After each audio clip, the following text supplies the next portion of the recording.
Bienvenidos a este desafío. En esta ocasión nos acompaña el doctor Gadi Savicki. Él es comisionado nacional contra las adicciones. Gracias por acompañarnos, doctor. Bienvenido. Gracias por la invitación. Apreciamos la oportunidad de poder hablar con tu teleauditorio. Y te lo agradezco porque tantos temas, pareciera que no, pero de verdad ustedes ahorita están varios temas en el tintero. En particular, te quiero preguntar sobre esa expectativa que hay de una posible legalización de la cannabis, de la marihuana, para uso lúdico o para uso médico, pero finalmente hay una preocupación en cierto segmento de la población de que esto vaya ligado a mayor riesgo, en particular de los adolescentes y los jóvenes. La CONADIC, la Comisión Nacional contra las Adicciones, ¿qué medidas está previendo para contrarrestar ese riesgo? Claro. Esta es una área de oportunidad importante para la Comisión. Estamos tratando de, en primer lugar, salvaguardar la salud pública. Estos últimos días ha quedado muy claro la importancia de este concepto.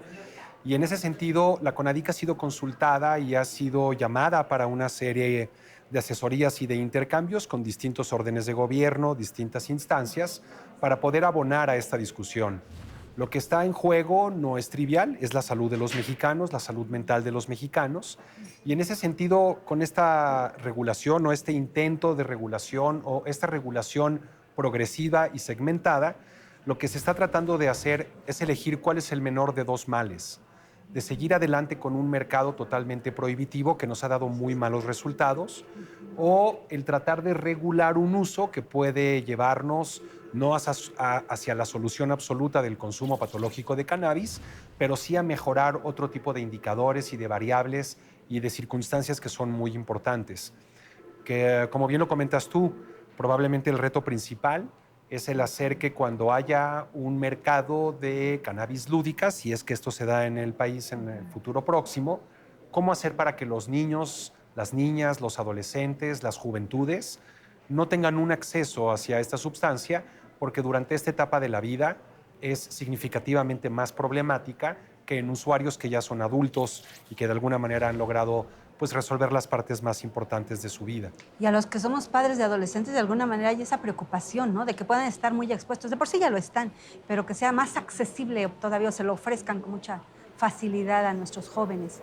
Es La interesante marihuana. cómo lo propones, porque la verdad de las cosas es que a mí se me ocurre difícil de qué manera pudiera estar más accesible de lo que está ahorita, Sí, es ¿no? cierto. Porque una de las cuestiones que va a aparecer ineludiblemente en estas leyes es la cero promoción de estos productos, la no utilización del icono de la planta, por ejemplo, empaquetados neutrales, empaques totalmente a prueba de niños, ¿no? Y toda una serie de medidas que lo que van a tratar de hacer es que no incurramos en los mismos errores por los que atravesamos con la regulación del tabaco y el alcohol, que Exacto. por no haberlos regulado correctamente, el día de hoy estamos pagando muchos platos rotos y facturas de esa mala regulación, ¿no? ¿Puede ser comparable, doctor? Es decir, porque como que se ve a la marihuana como algo verdaderamente, digo, fue una planta prohibida por décadas, ¿no? Casi un siglo, pero finalmente no se alcanza a distinguir que pudiera ser del mismo nivel el riesgo de lo que pasa con el cigarro y lo que pasa con el alcohol, sino como que se ve mucho más peligrosa y hay más temor. Pero ¿qué tanto es razonable ese enfoque? Claro, es una duda muy sensible y que se da en el contexto de un área que ha sido mucho menos investigada de lo que debiese, y en segundo término, en la cual la investigación de alguna manera también había tenido una cierta orientación o incluso, me permito decir, un sesgo para producir evidencia que apuntara hacia un solo lado, y era sobre la nocividad de la cannabis y sus derivados.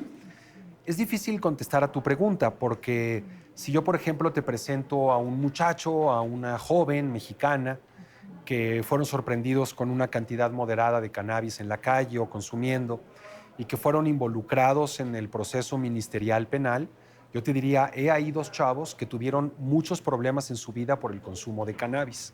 No necesariamente médicos, pero sí generaron un problema muy severo. Tuvieron que ir a la cárcel, mancharon su expediente, detuvieron sus estudios, se hizo un gasto económico innecesario.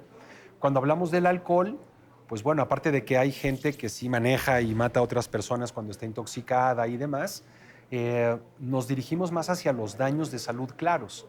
Si hacemos esa comparación específica, la salud de un adulto que usa como embriagante a la cannabis versus a un adulto que usa como embriagante al alcohol o al tabaco, sí podemos decir que hay muchas áreas de la salud que se ven más afectadas por el tabaco y el alcohol. Correcto. Oye, Quiero hacer, sin embargo, la aclaración de que esto no aplica cuando hablamos de cerebros que no han madurado exacto. hasta debajo de los 22 años, ¿no? Ese es En el cualquiera de las iniciativas de ley, aparte de la no promoción, existe en todos lados este sentido de que a la par, o es más, desde antes de la publicación en el Diario Oficial de la Federación de esta ley, tiene que haber una campaña masiva dirigida para toda la población y para grupos específicos y para pacientes y para familiares y para enfermeras y maestros de la SEP y todos los demás actores de la vida nacional que tienen que ver con una decisión de este tamaño, ¿no? Se está considerando, en dado caso, dentro de la iniciativa, ¿verdad?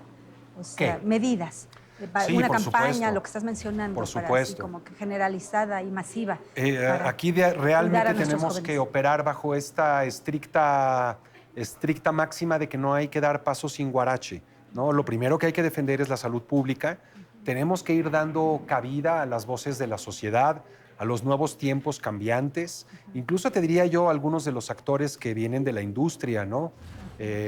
Con los que yo no puedo tener contacto porque soy comisionado contra las adicciones, pero que están ejerciendo su propio cabildeo y que están manifestando a través del legislativo sus propios intereses por entrar a un mercado regulado, en donde aparte del uso adulto, pues debería de estar contemplado el uso del cannabis medicinal, que es un área que es harina de otro costal, y lo que tiene que ver con el cannabis sin moléculas bioactivas, que pues es básicamente el cáñamo, que es una industria muy prometedora, muy sustentable, muy armónica con el medio ambiente. Oye, qué bueno que tocas ese punto, porque esa parte de la cannabis, de la marihuana, que entiendo que no tiene nada que ver con psicoactivo y no tiene nada que ver con el uso medicinal incluso, que ese sí es totalmente defendible, sí no tendría cuestionamiento o duda de legalizarse, ¿no? O sea, y tiene No un tendría potencial por enorme. qué. No tiene que ver con adicciones, mi En punto. absoluto. Es como si yo te dijera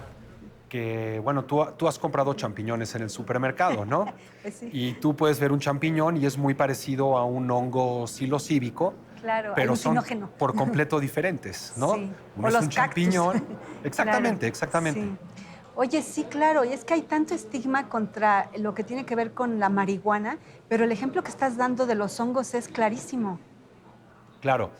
Sí, si uno va al supermercado, uno puede comprar champiñones o setas, ¿no? Y son totalmente comestibles y contienen cero elementos psicoactivos. En cambio, los hongos alucinógenos, mal llamados así, ¿no? Los hongos enteógenos o psilocíbicos, de los que usaba María Sabina, Exacto. pues son una sustancia, contienen una sustancia que es muy psicoactiva, pero que no se parecen a los champiñones en ese sentido, ¿no? Y en Son ese por sentido, completo diferentes. y ahí no tenemos ningún estigma contra los hongos de que puedan ser peligrosos. Todo lo contrario. Así no tendría que suceder con la marihuana, en el caso del cáñamo, como Sí, mencionas. y por eso, y me tomo la libertad y me arriesgo a hacerlo, de corregirte en el sentido de que marihuana es un muy mal término, porque es un término peyorativo, calificativo y poco científico, ¿no? Entonces, es mejor hablar de la planta de la cannabis, del cannabis, porque así hablamos de todas las especies que están cubiertas por debajo de la planta y que esto significa aquellas que tienen moléculas biológicas muy preciadas dentro de la medicina, aquellas que contienen moléculas psicoactivas que algunos adultos eligen para usarlas de manera recreativa y algunas que tienen cero ingredientes de este tipo y que se cultivan exclusivamente por su uso económico, llamémosle de alguna manera. Desde ahora ya no decimos marihuana y cannabis. Gracias, doctor, por la aclaración. Pero entonces, sí es cierto, no hay que tenerle estigma y ustedes lo tienen muy claro, diferenciar entre una y otra industria y la que es adictiva, la que tiene consecuencias y la que hay que proteger. Claro. Mira, yo llevo desde hace 25 años dedicándome a la investigación de la planta y de algunos de sus componentes y de los efectos sobre el ser humano. Y yo soy uno de los grandes creyentes de sus efectos médicos. Para mí es realmente halagador el ver lo que ha sucedido durante esta última década, porque hace 10 años me bajaban casi chiflando de los escenarios, nadie podía creer que había una utilidad médica para esta planta. Y el día de hoy, pues bueno, no hay ninguna universidad, ningún centro de investigación en neurociencias del planeta que no esté estudiando específicamente el receptor cannabinoide de los humanos y su interacción con estos productos fitocannabinoides, que son cannabinoides que vienen de la planta, ¿no? Y al mismo tiempo conocemos, y es importante decirlo para tu auditorio, aún estando a favor de una regulación inteligente, sí debemos de decir que la cannabis no es una planta totalmente inocua. No debe de permear un mensaje en donde se diga la marihuana, la cannabis no hace nada. Una vez más, porque ya hablamos que en las poblaciones jóvenes es una planta que incrementa el riesgo de psicosis en algunos jóvenes, que también incrementa la deserción escolar, probablemente el uso en algunas ocasiones de otras sustancias, ideas suicidas y cuadros de ansiedad también. Lo interesante es que cuando ves a la población adulta, esto ya no se replica, ¿no?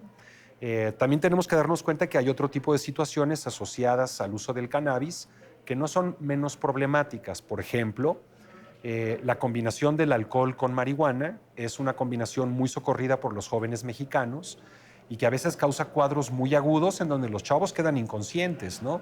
Eso de las situaciones de riesgo que hay que cuidar. Por ejemplo. Y una vez más, para una chica, un chico mexicanos que están yendo a la universidad, que necesitamos que sus cerebros estén prístinos, Exacto, funcionando, al 100. es muy mala idea darles cannabis porque no van a memorizar igual, no van a tener la misma capacidad cognitiva. Y por eso te diría yo que para todo hay un momento en la vida. Los jóvenes, las jóvenes no deben de exponerse al contacto con el cannabis y probablemente lleguemos en algún punto en nuestra sociedad a que logremos contender con el hecho que habrá algunas personas que elijan la cannabis como uno de los hábitos de vida que tienen sin volverse enfermos y que no estén afectando a terceros, ¿no? Creo que hacia allá es la dirección. Y el uso terapéutico, que es El uso terapéutico es que innegable. existe. El catálogo de enfermedades o de síntomas o de trastornos que podemos manejar con la cannabis va creciendo todos los días y muy afortunadamente la evidencia también, ¿no? Porque los médicos no podemos actuar como merolicos en el sentido de que no podemos incurrir en fake news, tenemos que hablar absolutamente de elementos que tienen sustento científico y a eso hay que sumar también pues, la experiencia, la observación clínica que hemos tenido muchos colegas al tratar con pacientes que han utilizado este tipo de medicamentos y cuya mejoría es innegable frente a los ojos del clínico, ¿no? Entonces sí tenemos que poder aprovechar las ventajas que nos da este producto. Quiero decirte que en ese sentido hay que comentar que el rubro médico se debe de llamar medicina endocannabinoide. ¿Por qué te lo comento? Porque aquí lo interesante no es la planta, no es el THC, no es el CBD necesariamente. Las sustancias. Aquí lo interesantísimo es que los humanos tenemos un receptor cerebral que se activa con nuestras propias marihuanas endógenas, por decirlo de alguna manera, y cuya llave maestra es la cannabis. Qué curioso, doctor. Tenemos nuestra propia cannabis endógena, como dices. Qué interesante. Oye, tantos temas. Queríamos preguntarte también sobre vapeo, pero no nos va a dar tiempo, desgraciadamente, así es que te vamos a obligar a venir en otra ocasión, doctor. Con todo gusto. No es Muchas obligación. gracias. Muchas gracias por acompañarnos, Gracias de a ti. verdad. Y los invitamos al siguiente desafío.